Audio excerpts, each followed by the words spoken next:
Megalodon. A single tooth, 7 inches long, serrated like a steak knife, built for a monster. That's not an exaggeration. That's a fossil sitting in a museum drawer right now. This shark stretched past 15 meters, weighed over 50 tons, and had a bite force scientists estimate at over 180,000 newtons. Your jaw at full clench produces about 1,300. Megalodon didn't bite prey. It ended arguments before they started. Line up its jaw on land and a grown adult could walk through it standing upright and never touch either side. It hunted whales, not calves, adults. Bite marks on fossilized whale bones show it went straight for the flippers and tail first, crippling anything too big to swallow whole before moving in for the kill. For 20 million years, it owned every ocean on Earth. Then, around 3.6 million years ago, it vanished.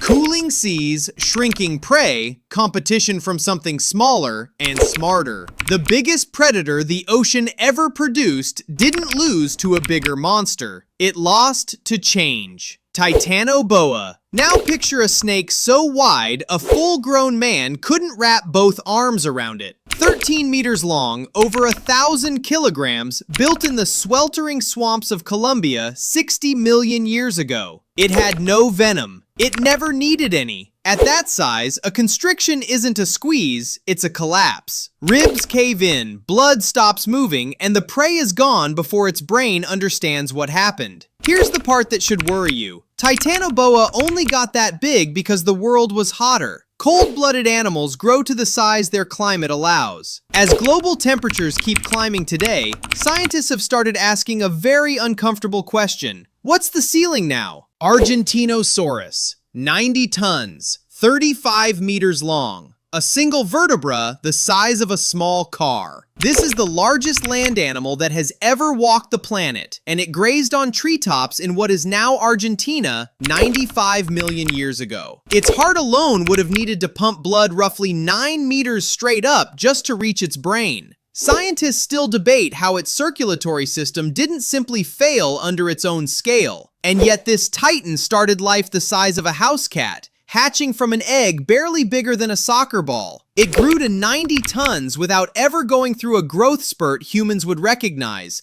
just decades of relentless, continuous size. Nature built the biggest animal in history and gave it almost no way to defend itself except sheer, incomprehensible mass. Quick pause. If your brain is currently trying to process a 90-ton animal, that's the whole point of this list. Hit subscribe if you want more of this. It takes 2 seconds and it actually helps. Stick around because the next 4 are where this gets genuinely disturbing. And there's a question at the end only the people who watch it all can answer. Mosasaurus. A 15-meter marine reptile with a double-hinged jaw, meaning it could open its mouth wider than its own skull and swallow prey whole, the way a snake does, except this snake was the size of a school bus and lived in the ocean. It wasn't a dinosaur. It was a lizard that crawled back into the sea and out-evolved everything already living there, including other marine reptiles twice its age on the evolutionary tree. Its tail wasn't built for cruising, it was built for bursts, the kind of speed that turns a calm patch of water into an ambush in under 2 seconds. Fossilized stomach contents tell the real story.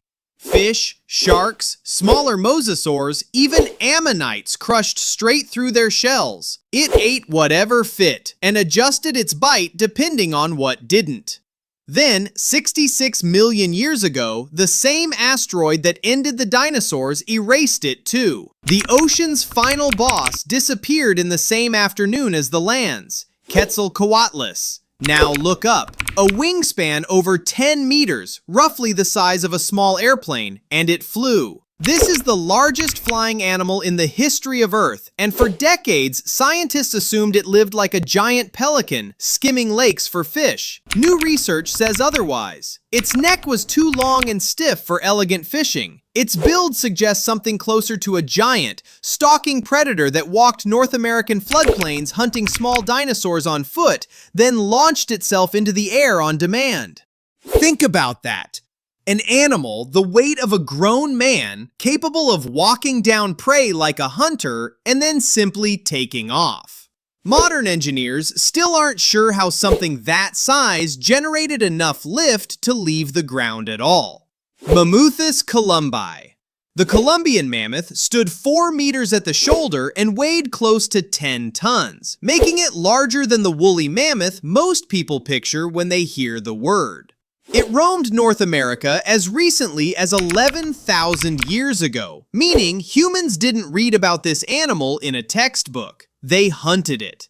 Its tusks curved up to 4 meters long, sometimes crossing at the tips, a shape so extreme it likely made feeding difficult, not easier. Nature built a weapon so impressive it became a liability.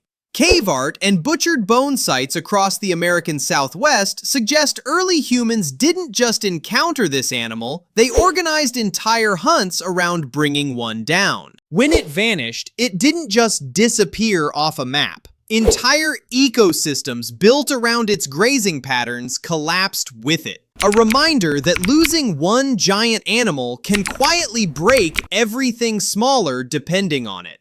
Paraceratherium. Forget the mammoth. This is the largest land mammal that has ever existed. A hornless relative of the rhino standing nearly 5 meters at the shoulder and weighing as much as 4 adult African elephants combined. It lived in Central Asia around 30 million years ago, and its size wasn't for fighting, it was for reaching. Like a mammalian giraffe, it used its height to strip leaves no other herbivore on the continent could touch. An entire ecosystem's worth of food that belonged to it alone. No predator of that era could realistically challenge it, which meant its only real threat in the end was the landscape itself running out of options. But being the biggest herbivore on Earth came with a brutal trade-off.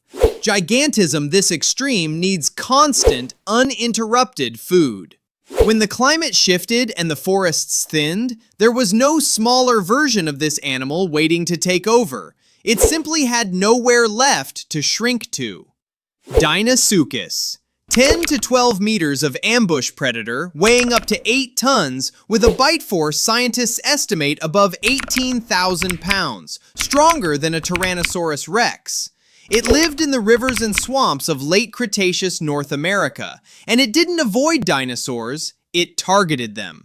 Fossilized hadrosaur bones have been found with Deinosuchus tooth marks punched clean through, evidence that this thing pulled full-grown dinosaurs into the water and drowned them the same way modern crocodiles do today. Even T-Rex, the undisputed king of the land, is believed to have avoided certain rivers entirely.